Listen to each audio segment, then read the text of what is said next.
Première épître de Jean, chapitre 3. Voyez quel amour le Père nous a témoigné, que nous soyons appelés enfants de Dieu.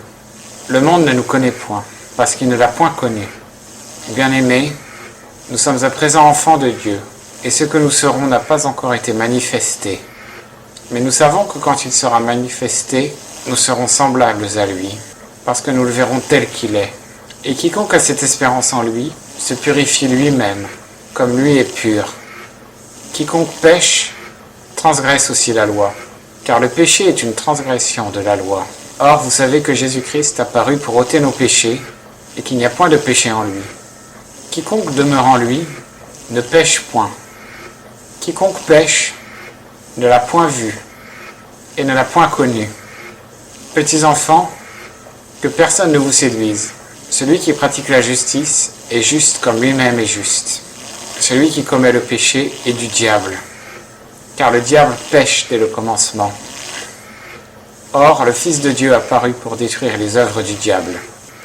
Quiconque est né de Dieu ne commet point le péché, parce que la semence de Dieu demeure en lui, et il ne peut pécher parce qu'il est né de Dieu.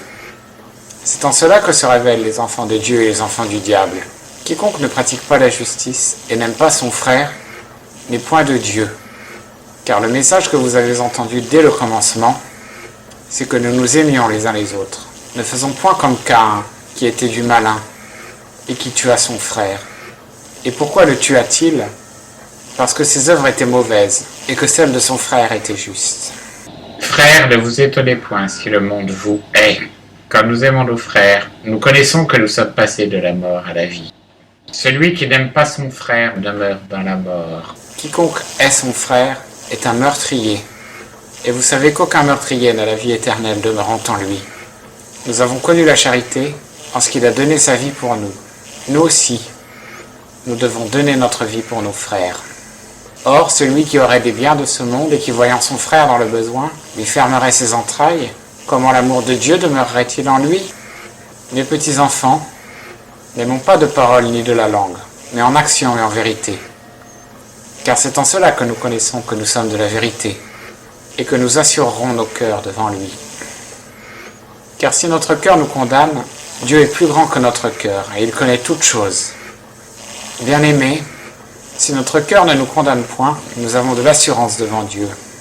Et quoi que nous demandions, nous le recevons de lui, parce que nous gardons ses commandements, et que nous faisons ce qui lui est agréable.